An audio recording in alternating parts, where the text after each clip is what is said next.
గ్యారంటీని ఎవరు బ్రేక్ చేయలేదు. ఆ అమ్మాయి పేరు పిల్లలించినప్పుడు మనకన్నీ సవ్యంగా ఉన్నప్పుడు మనకి 3 పూట్ల చక్కగా తింటాం. ఆ అమ్మాయికి అంతలా ఎన్ని చేయడానికి కారణం ఏంటి అని అంటే కోచ్ ఎలా ట్రైన్ చేసేది అమ్మాయిని అట్లా ఎనిథింగ్ ఏదైనా సాధించవచ్చు అని చెప్పేసి ట్రైన్ చేశాను.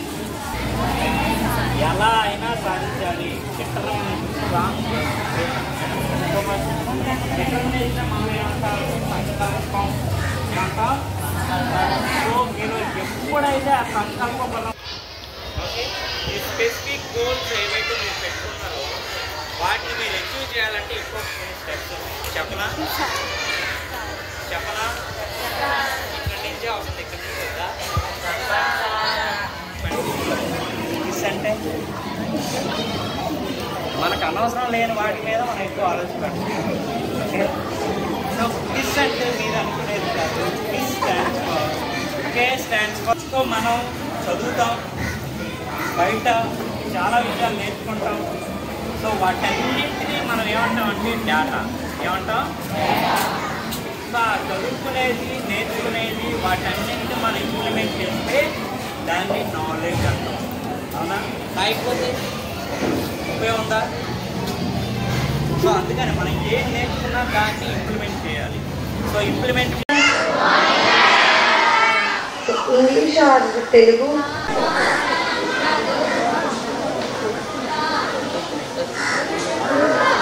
So 8th, 9th, 10th class కదా మీరందరూ? Very good. సో అందరూ బాగా చదువుకుంటున్నారా? ఎలా చదువుకుంటున్నాం అన్న దాన్ని బట్టి మన ఫ్యూచర్ డిపెండ్ అయి ఉంటుంది. సో అందరూ శుభ్రంగా కాన్సన్ట్రేట్ అవ్వచ్చు. సో ఏది అవ్వాలన్నా కానీ మనకి school period, high school 6th class above నుంచే ఐక్యూ అంటే తెలుసా? What is IQ? No, what is the so ఒకటి మనం గుర్తుపెట్టుకోవాలి ఏంటంటే ఐక్యూ అన్నది అందరికీ ఒకేలా ఉంటుంది. సో చాలామంది ఏమనుకుంటారంటే బాగా చదివిన వాళ్ళు ఫస్ట్ ర్యాంకర్స్, సెకండ్ ర్యాంక్ చాలా పెద్ద పొరపాటు అది. అందరు పిల్లలకి ఐక్యూ ఒకేలాగా ఉంటుంది. So what is most important is how you train your brain. So మన బ్రెయిన్ని ఎంత ట్రైన్ చేస్తున్నాం అన్నదాన్ని బట్టి ఒక్కొక్కరికి ఒక్కొక్క ఐక్యూ లాగా మారుతుంది. అర్థమవుతుందా? సో ఆల్బర్ట్ ఐన్స్టైన్ తెలుసా అందరికీ? Who is he? Scientist. Very good. అతను డిస్కవర్ చేసింది ఏదైనా చెప్పగలరా? Yeah, atom bomb. ఓకే, ఇంకా do you know theory of relativity? కూర్చో. So Albert, very good, very good. Special appreciation please. So Albert Einstein only 4% of his బ్రెయినే use చేశారంట. అంటే Albert Einstein scientist, పెద్ద సైంటిస్ట్ కదా. సో అతను after his death అతని బ్రెయిన్ని ఎగ్జామిన్ చేశారంట. ఎంత పర్సెంటేజ్ బ్రెయిన్ అతను యూజ్ చేశారో. ఇంత మంచి కాన్సెప్ట్స్ చెప్తున్నారు, ఇన్ని థియరీస్ చెప్తున్నారు. థియరీ ఆఫ్ రిలేటివిటీ అంటే మన టైంకి సంబంధించిన థియరీ అనమాట. అంత మంచి థియరీస్ చెప్తున్నారు. అతని బ్రెయిన్ ఏంటా అని ఎగ్జామిన్ చేశారు. అప్పుడు తెలిసింది ఏంటంటే అతను మొత్తం బ్రెయిన్లో 4% ఆఫ్ ద బ్రెయినే యూజ్ చేశారంట త్రూ అవుట్ హిస్ లైఫ్. అంటే మన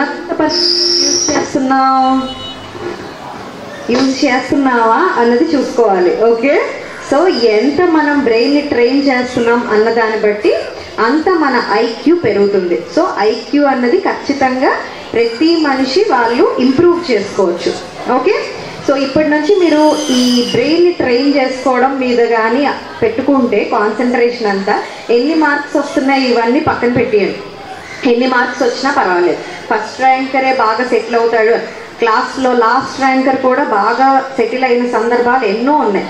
సో ఎన్ని మార్క్స్ వస్తున్నాయి, ఎంత ర్యాంక్ వస్తుంది క్లాస్లో, మనం ఫస్ట్ ఉన్నామా సెకండ్, ఇవాళ మీకు రావచ్చు, రేపు పొద్దున్న ఇంకొకరికి రావచ్చు. బట్ ఫస్ట్ వస్తుందా సెకండ్ వస్తుందా అన్నది ఇంపార్టెంట్ కాదు. సో మనం ఎంతవరకు నాలెడ్జ్ గెయిన్ చేస్తున్నాం అన్నదే మోస్ట్ ఇంపార్టెంట్. ఏదన్నా ఒక సబ్జెక్ట్ చదివాం, ఒక టెక్స్ట్ బుక్ చదివామంటే ఆ సబ్జెక్ట్ గురించి కంప్లీట్ నాలెడ్జ్ వచ్చేటట్టు చదవండే తప్ప క్లాస్లో మార్క్స్ రావాలని మాత్రం చదవకండి. ఓకే, మీరు పిల్లర్స్, స్తంభాలు మన సమాజం బాగుపడాలి అన్నా, అధోగతి పాలు కావాలన్నా మన తాలూకా శక్తియుక్తుల మీద ఆధారపడి ఉంటుంది. పిల్లలు మీరు జాగ్రత్తగా బుద్ధిగా చదువుకొని నాలెడ్జ్ జ్ఞానాన్ని ఆపాదించి మీరు సమాజానికి ఉపయోగకరంగా సమాజానికి మంచిగా సేవ చేస్తారని నా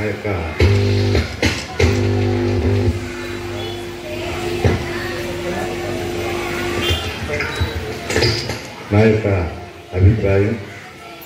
అలాగే మీరు ఏ పని చేసినా ఆలోచించి అది సమాజానికి ఉపయోగపడేలాగా, అలాగే మీ యొక్క వ్యక్తిగతమైన అంశాలకు కూడా అభివృద్ధి పడేటట్లు మీరు చూసుకోండి. మనకి ముఖ్యంగా సమాజంలో ఎన్నో రకాలైనటువంటి దురలవాట్లు, అనాచారాలు అవి చాలా అదినిగా ఉంటాయి. వాటిని మనం రూపుమాపి సమాజాన్ని మంచిగా తీర్చిదిద్దితే మనం ఆర్థికంగా, సాంకేతికంగా, విద్యారంగంలోని, వైద్య రంగంలోని, అన్ని రంగాల్లోని కూడా మనం అగ్రగామిగా ఉంటాం. మీరు వేరే ఆలోచనలేని చేయకుండా, అలాగే నా యొక్క ముఖ్యమైనటువంటి సందేశం మీకు ఏమిటి అంటే, మనలో ఇప్పుడు చిన్నప్పటి నుంచి కూడా సెల్ ఫోన్లు చూసుకొని కూర్చుంటాం. సెల్ ఫోన్ అనేది మంచిది, కానీ దాన్ని మనం జ్ఞాన సముపార్జనకి అంటే ఇప్పుడు నాలెడ్జ్ గెయినింగ్, మన జ్ఞానాన్ని సంపాదించడానికైతే అది మంచిదే, కానీ దానివల్ల మన తాలూకా కాలం వృధా అవుతుంది. కానీ జ్ఞానాన్ని సంపాదించడానికైతే కాలం వృధా కాదు, కానీ అందులో అనేక రకాలైనటువంటి అంశాలతో కూడుకున్నటువంటి ఉంటాయి. మనం జ్ఞానాన్ని ఆపాదించుకోవడానికైతే ప్రాబ్లం లేదు, సమస్య కాదు. కానీ మనం చదువుకునేటప్పుడు ఏ విషయాన్ని చదువుతున్నాం, ఆ విషయం దేనికి సంబంధించి అన్నటువంటి అంశాన్ని మీరు జాగ్రత్తగా పరిశీలించుకొని మీరు మీ తాలూకా అభివృద్ధిని ఆకాంక్షించి మీరు ఉన్నత స్థాయిల్లోకి వెళ్ళాలని, అలాగే తల్లిదండ్రులకి, సమాజానికి, అలాగే విద్యాలయానికి అన్నిటికీ కూడా మంచి గుర్తింపు, పేరు సంపాదించి పెట్టాలని ఆకాంక్షిస్తూ నేను సెలవు తీసుకుంటున్నాను. God bless you all.